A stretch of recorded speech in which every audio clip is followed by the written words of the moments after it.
Tribunal Regional do Trabalho da 14ª Região realiza a segunda reunião de análise da estratégia de 2015, com a participação do presidente e gestores das unidades estratégicas de Rondônia e Acre. E na entrevista, eu vou conversar com o analista tributário da Receita Federal de Porto Velho, Francisco Pinto, que fala sobre a nova tabela de imposto de renda e as novidades da Receita Federal para 2016, agora no Justiça e Cidadania.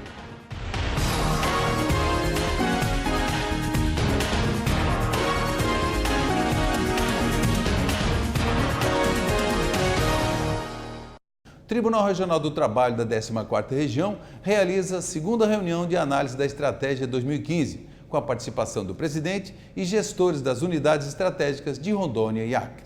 No dia 20 de julho foi realizada a segunda reunião da análise da estratégia do Tribunal Regional do Trabalho da 14ª Região, que tem como objetivo avaliar os desempenhos de indicadores e metas de cada setor do regional, conforme Plano de Gestão e Planejamento Estratégico Participativo, PEP 2015-2020. Esta foi a primeira reunião com uma nova metodologia, que se define em 3 etapas: reunião setorial, reunião geral e pós-reunião. O assessor de Planejamento e Desenvolvimento Institucional do Tribunal explica como funciona a nova metodologia adotada. Então, essa nova metodologia, na verdade, a RAI, que é Reunião de Análise Estratégica, já vem prevista no próprio PEP.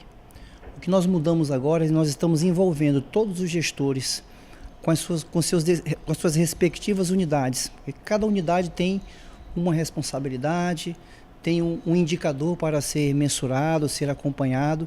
Então, o que ocorre a partir de agora? Nós vamos fazer uma reunião prévia à RAI, são as chamadas reuniões setoriais, em que o gestor vem até a assessoria de planejamento com os seus números, com a sua performance, com o seu desempenho.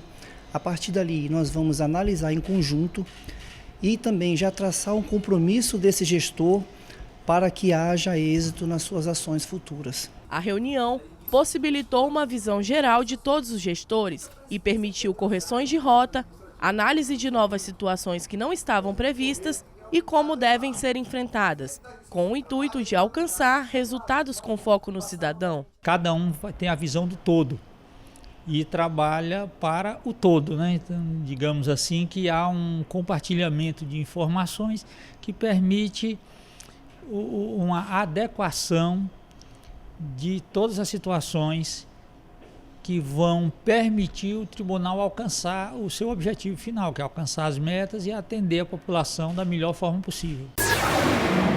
Para falar sobre a nova tabela do Imposto de Renda e as novidades para 2016 sobre Receita Federal, eu recebo no programa de hoje o analista tributário Francisco Pinto. Francisco, seja bem-vindo aqui ao Justiça e Cidadania. Eu que agradeço o convite, Celso, mais uma vez estar aqui com vocês no programa Justiça e Cidadania para dar informações e interesse da população junto à Receita Federal.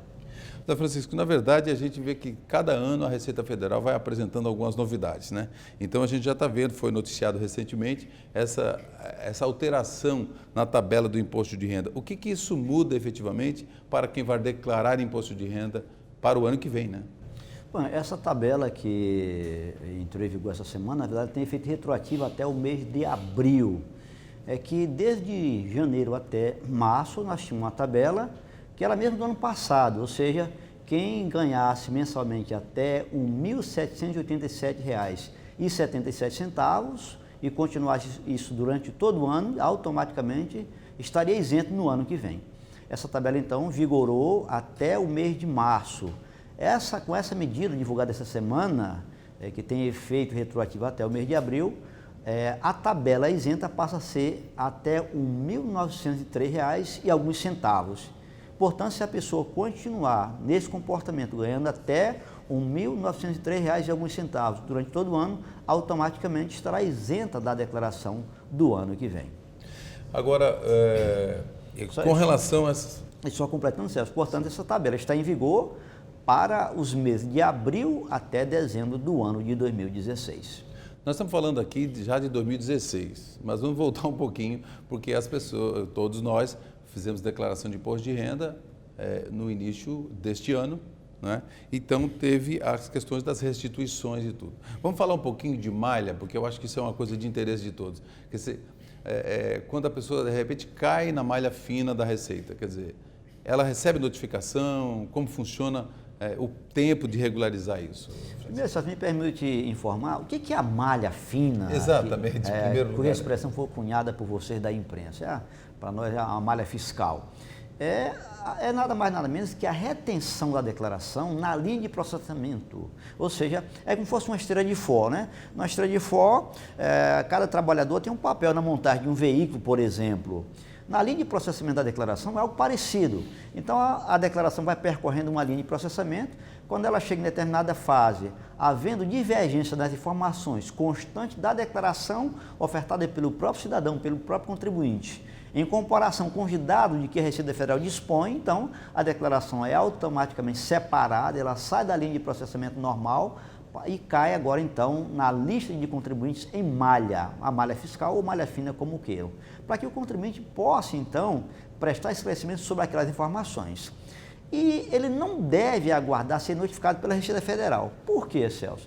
Digamos que o contribuinte está em malha porque ele deixou de incluir uma segunda ou uma terceira fonte de rendimentos, ele omitiu alguns rendimentos. Se ele for notificar, e a Receita Federal, quando resolver a questão, apurar imposto, diferença de imposto, ele terá, além da diferença de imposto, ele ainda vai ter uma multa mínima de 75% sobre essa diferença de imposto. E se ele se corrigir antecipadamente, que é a melhor solução, é a melhor dica, ele pode ter reduzido a sua restituição ou até encontrar imposto a pagar, mas em contrapartida, como benefício, ele vai evitar a multa, o acréscimo de no mínimo 75%. Ou seja, o contribuinte não deve aguardar a notificação da Receita, deve fazer a autorregularização antes de ser chamado pela Receita Federal. Mas como que ele vai saber se vai ser chamado pela Receita? Como é que ele pode detectar que possivelmente ele tenha caído na malha? Existe essa possibilidade? Ele deve fazer a consulta, não a consulta restituição, que é mais superficial. A consulta sobre restituição apenas diz se tem restituição já autorizada a pagar para ele ou não. Mas para saber se está em malha ou não e por que está em malha e como corrigir, ele deve consultar o extrato da declaração no portal ECAC. Ele deve fazer isso com um certificado digital válido ou o chamado código de acesso. Ao constatar a irregularidade, por exemplo, faltou declarar uma fonte de rendimento, ou ele incluiu indevidamente um dependente que ele não tinha direito, ou uma despesa que no caso dele ele não tem direito, ele faz então a regularidade dessa situação, transmitindo uma declaração retificadora o quanto antes, portanto, antes de ser chamado pela Receita Federal. Então nós vamos agora a um breve intervalo, mas eu gostaria de deixar já alguma coisa no ar também, com relação a essa questão da malha. Que tipo de situações é importante a pessoa, na hora de fazer a declaração, atentar para o passo a passo da malha? Nós vamos aqui para um breve intervalo e a gente já volta. Eu estou conversando com Francisco Pinto, que ele é analista tributário da Receita Federal em Porto Velho. A gente volta já.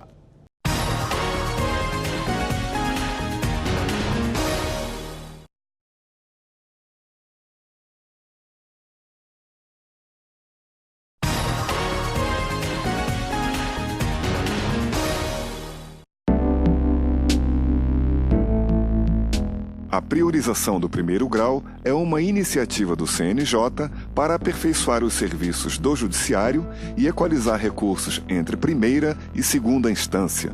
92% dos processos em tramitação estão no primeiro grau, o que resulta em uma taxa de congestionamento de 73%. Ou seja, melhorar o primeiro grau é melhorar o Poder Judiciário. Confiem em suas próprias habilidades, confiem no Poder Judiciário, no sentido de que terão todos os instrumentos ao alcance para podermos vencer esse desafio que não é só nosso do Judiciário, mas é de toda a cidadania brasileira.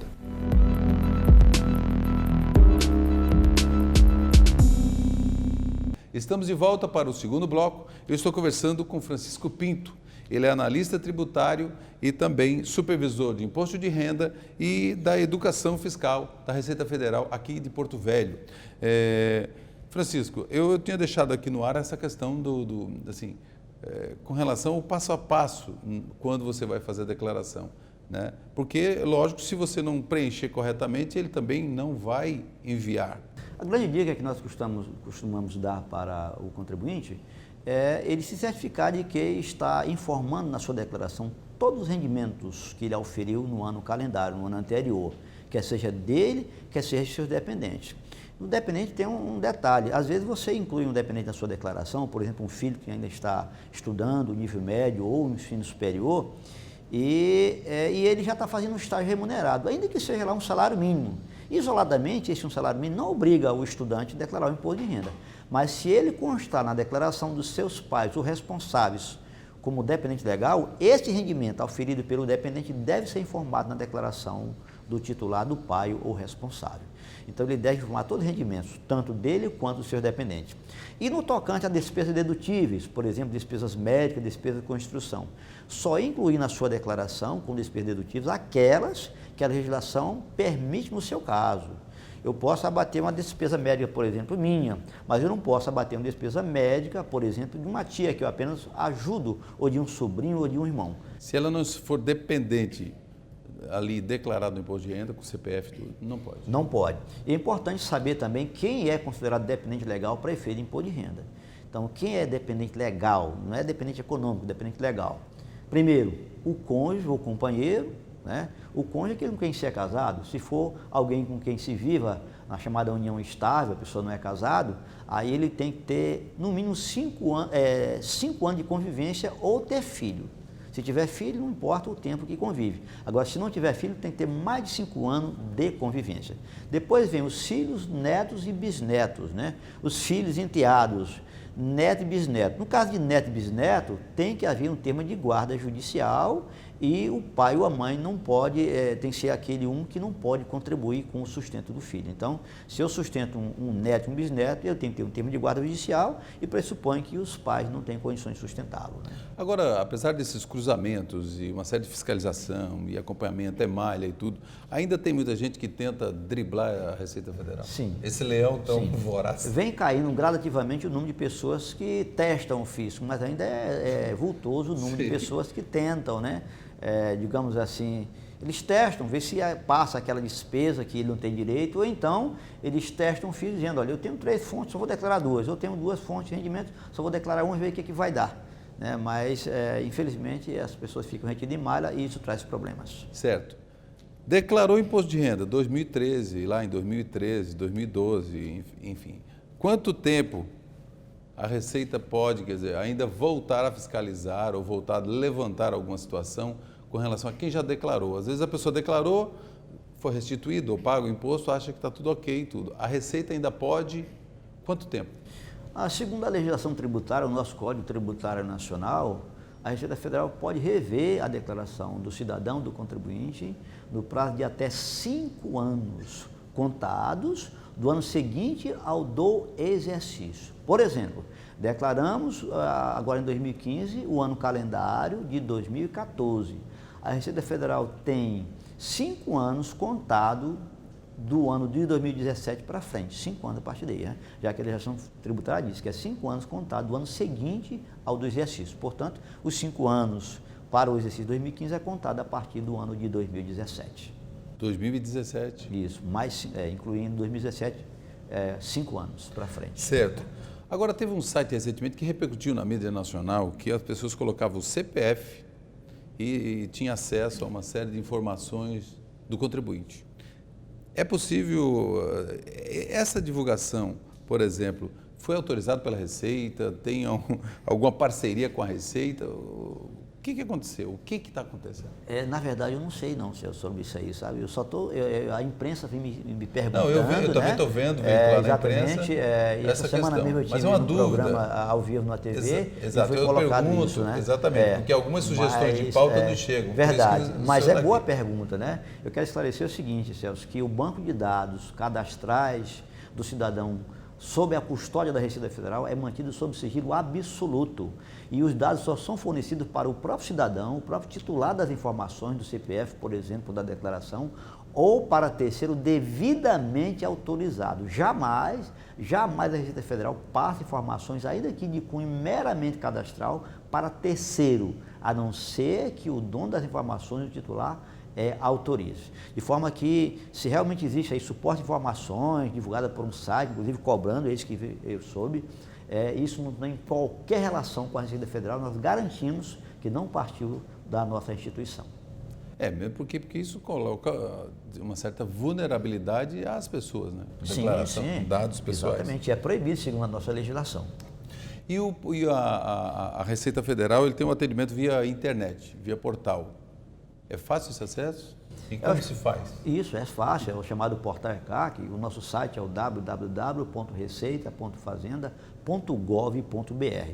O contribuinte ele entra no chamado Portal ECAC e ali ele tem uma gama enorme de serviços. O que o contribuinte pode fazer pela internet? Primeiro, ele pode fazer a consulta sobre a situação cadastral do seu CPF, ele pode imprimir uma segunda via do CPF, ele pode fazer a inscrição pela primeira vez do CPF pela internet, com quanto que ele tenha 18 ou mais anos de idade e tenha um título de eleitor. Também ele pode fazer parcelamento simplificado pela internet, pode pegar inclusive a cópia do seu comprovante do CNPJ pela internet e muitos outros serviços, né? Tem que pegar o portal e, com o tempo, exatamente, você vai navegando. Como é o portal do TRT também, tem muitas informações importantes de seu interesse lá sobre direito do trabalho. Agora, a Receita Federal, aqui de Porto Velho, tem sido uma parceira nos programas sociais do tribunal. Inclusive o TRT Comunidade, que é um projeto mais abrangente, que acontece a cada 3 meses, que no próximo dia 15 de agosto acontece mais uma edição aqui em Porto Velho, na zona sul de Porto Velho, lá na Escola Tancredo Neves, dia 15, das 8 às 13 horas, num sábado de manhã, e a Receita Federal, como mais de 20 outros parceiros, estão sempre presentes. O que a Receita Federal, por exemplo, se tem outras parcerias e como que é essa participação nesses programas sociais junto com a Justiça do Trabalho?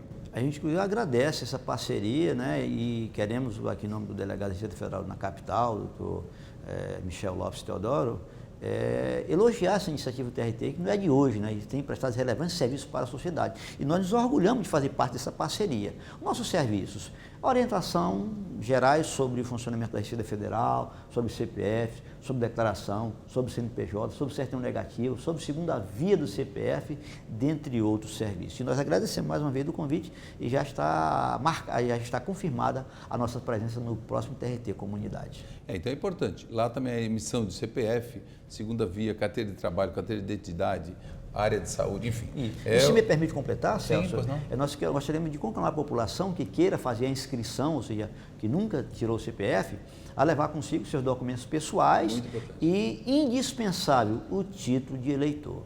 Ele é indispensável. Sem isso, a gente não consegue fornecer a primeira via. Já quanto à segunda via do CPF, não é necessário ter, não é indispensável o título de eleitor. Ele pode ter outros dados, outras informações, né? Mas é sempre bom o cidadão levar o título de eleitor. As pessoas que vão a essas atividades de cidadania com emissão de documentos, é sempre importante levar todos os originais dos seus documentos, se for fazer um reclamatório trabalhista ou junto à Justiça Eleitoral, por exemplo, levar comprovante de residência, certidão de nascimento, foto 3x4, enfim. E munido de tudo, porque lá ele tem vários atendimentos, Defensoria Pública, enfim, são mais de 20 parceiros e a Receita Federal é uma delas, é um dos parceiros. Nós vamos agora a mais um breve intervalo e a gente volta daqui a pouco e nós teremos daqui a pouco o Fala Cidadão, onde o cidadão pergunta e o Francisco aqui, o nosso analista tributário convidado, responde. A gente volta já já.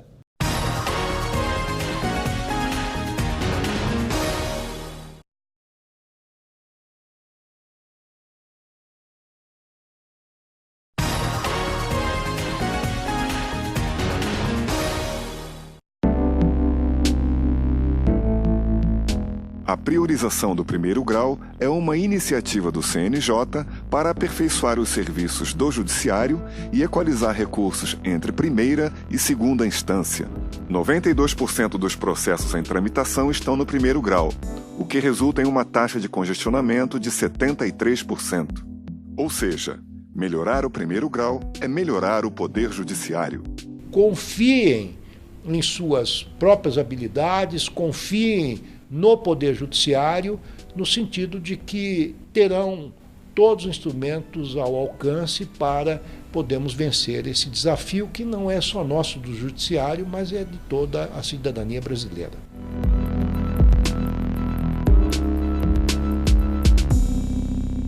Estamos de volta para o terceiro e último bloco. Eu estou conversando com o analista tributário, supervisor de imposto de renda e da área de educação fiscal da Receita Federal aqui em Porto Velho, Francisco Pinto. Vamos ao quadro Fala Cidadão. No Fala Cidadão de hoje, o analista tributário da Receita Federal em Porto Velho, Francisco Pinto, responde ao cidadão. Vamos à primeira pergunta. Eu estou com meu CPF suspenso. Eu gostaria de saber se isso me impede de declarar o meu imposto de renda. O fato de alguém ter o seu CPF suspenso, isso não o impede de transmitir a sua declaração do imposto de renda. Porém, nós recomendamos que procure saber os motivos da suspensão e regularizar o quanto antes possível. E as consequências negativas para quem tem o CPF suspenso são o quê? Não poder movimentar a conta bancária, não poder obter empréstimo nos bancos oficiais, não poder obter passaporte para viajar para o exterior, dentre outras situações. E é muito importante verificar se essa suspensão é do cancelamento do título de eleitor. Se for o caso, se a suspensão for de título cancelado pela Justiça Eleitoral, é importante primeiro que o cidadão resolva a situação lá no TRE, depois ele deve buscar um dos órgãos conveniados, quais sejam Correios, Banco do Brasil ou Caixa Econômica, para atualizar os seus dados no CPF. E, finalmente, ir à Receita Federal para completar o procedimento. A pessoa que fecha uma firma, encerra a firma e não dá baixa na Receita Federal, ela tem que continuar pagando imposto de renda? Não, o mero fato de a pessoa constar no quadro societário de uma firma ou ser o titular de uma empresa, de um CNPJ, isso por si só não o obriga a declarar imposto de renda. O que obriga a pessoa a declarar imposto de renda é o montante do rendimento recebido durante o ano, quer seja como autônomo, como empregado ou mesmo como comerciante. Eu tinha um terreno com uma casinha, vendi por 50 mil e botei na poupança. Eu preciso declarar imposto de renda? Sim, se esse rendimento tiver natureza de isenção, por exemplo, se é de um único imóvel que a pessoa tenha e não tenha feito uma outra venda nos últimos 5 anos, esse rendimento por si só é isento, até no montante de R$ 440 mil. Nesse caso, tendo ultrapassado os R$ 40 mil, sujeita a pessoa a declarar, mas isso não quer dizer que ele vai pagar imposto. Se eu pagar despesa, tratamento de saúde da minha tia, posso descontar do imposto de renda? O tratamento de saúde que é permitido deduzir do imposto de renda só são aquelas despesas com o próprio declarante ou com seus dependentes legais. Por exemplo, cônjuge ou companheiro com quem se tenha filho ou mais de 5 anos de união, filhos, enteados, neto e bisneto de quem se tem termo de guarda judicial, pais e avós em algumas situações, mas no caso de tio, não é permitido deduzir o imposto de renda se a pessoa custeou o tratamento médico dele, do tio ou da tia. Eu gostaria de saber se o aluguel e o financiamento de imóvel é abatido no imposto de renda. O aluguel pago, em especial o aluguel residencial, deve ser declarado, a pessoa deve dizer para quem pagou, indicando inclusive o CPF lá no campo de pagamentos efetuados. Porém, não é dedutivo do imposto de renda. A pessoa é obrigada a dizer para quem pagou, mas não é dedutivo do imposto de renda. E o valor das prestações com o financiamento do imóvel também não são dedutivos do imposto de renda. Apenas o valor pago vai sendo acrescido à medida que a pessoa vai fazendo o pagamento a cada ano, quando ele preenche a declaração de bens e direitos, onde é indicado o imóvel objeto do financiamento. Quero saber se despesas com livros e materiais escolares podem ser abatidos no imposto de renda. Não. Essas despesas só são permitidas deduzir do imposto de renda despesas com instrução relativas à matrícula e às mensalidades escolares com limite anual. Isso do próprio declarante ou de seus dependentes legais. Mas a despesa com compra de livro, qualquer material escolar, inclusive transporte escolar, lanches, isso não é dedutivo do imposto de renda. A minha dúvida é esta: pensão alimentícia também declara imposto de renda? Sim, a pessoa que paga a pensão alimentícia, ela pode deduzir isso do imposto de renda, até o limite fixado em juízo ou em escritura pública no caso das separações ou divórcio consensual com escritura lavada em cartório. Isso acontece a partir do ano de 2008. Já quem recebe a pensão alimentícia, dependendo do valor, é tributável. Por exemplo, hoje, quem receber pensão alimentícia, judicial ou fixada em escritura pública em montante superior a R$ 1.903, fica sujeito a fazer o carnê-leão, já que esse rendimento vem de uma origem de uma outra pessoa física. E no caso do pai ou a mãe, guardião do beneficiário dessa pensão, se incluir um dependente na sua declaração, terá também que incluir o rendimento do seu dependente. Então, este foi o Fala Cidadão, respondido pelo analista tributário Francisco Pinto. Bom, enquanto respondia o Fala Cidadão, eu estava observando aqui, o senhor chegou a falar em carnê-leão. Então, o que é o carnê-leão e em que situação a pessoa vai recorrer ao carnê-leão? O carnê-leão é uma nomenclatura que se deu para designar a situação do contribuinte autônomo. Por exemplo, nós assalariados, nós recebemos o valor e o imposto é retido na fonte, depois recebemos o comprovante anual e fazemos a nossa declaração. Já o trabalhador autônomo, o profissional liberal, é ele que, por conta própria, que deve fazer a soma dos rendimentos, calcular o imposto e recolher todo mês, até o último dia seguinte do mês seguinte ao do rendimento. Faz isso todo mês. No final do ano, ele faz a soma e a época da entrega da declaração, então ele vai somar os rendimentos que ele teve, quer seja só da atividade liberal, quer seja também de atividades remuneradas com vínculo empregatício, soma, faz sua declaração e compensa o chamado carnê-leão pago, o imposto pago na declaração. O resultado é o mesmo com qualquer um de nós. Ele pode ter imposto a pagar ou receber ou nada. Mas eu quero agradecer aqui, o senhor de pronto atendeu o nosso convite aqui para vir ao Justiça e Cidadania. E eu acredito sim que foi um programa muito interessante e produtivo, porque muitas dúvidas com certeza foram tiradas aqui. Eu gostaria que você deixasse só as suas considerações finais, inclusive assim, precavendo as pessoas para que realmente evitem problemas sérios com a Receita, com malha fina, como a gente chama, e etc. Eu quero agradecer o seu convite, a oportunidade de estar aqui mais uma vez falando a você e aos seus telespectadores, né, ter o privilégio de prestar informações de utilidade pública. E gostaria de conclamar a população a se estar inteirado das suas obrigações e dos seus direitos junto à Receita Federal. Primeiro, ao declarar imposto de renda, procure declarar certinho, né? Se certifique de estar informando todas as suas situações, todos os seus rendimentos, e só está incluindo na sua declaração dependentes legais permitidos no seu caso e despesas permitidas pela legislação tributária. E quando a situação do CPF, vá lá na página da Receita Federal do Brasil, no www.receita.fazenda.gov.br, opção CPF. Pesquise ali qual é a situação do seu CPF. E se você declarou e ainda não recebeu a sua restituição, consulte na página da Receita Federal do Brasil a opção Extrato da Declaração para saber qual é a situação da sua declaração. Se tiver em malha, procure saber por quê e, se for o caso, transmita uma declaração retificadora o quanto antes.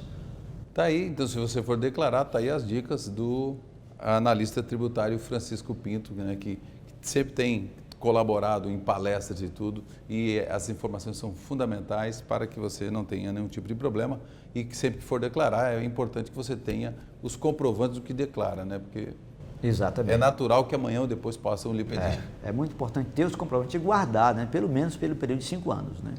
Muito bem, então o Justiça e Cidadania que termina por aqui. Eu conversei com o analista tributário, supervisor de imposto de renda e também da educação fiscal da Receita Federal aqui de Porto Velho, Francisco Pinto, e tirou todas essas questões, essas dúvidas aí, aqui no programa Justiça e Cidadania de hoje. Você também pode sugerir pautas através do e-mail ascom@trt14.jus.br e acompanhar os programas nas redes sociais aí no seu vídeo. Até o próximo encontro.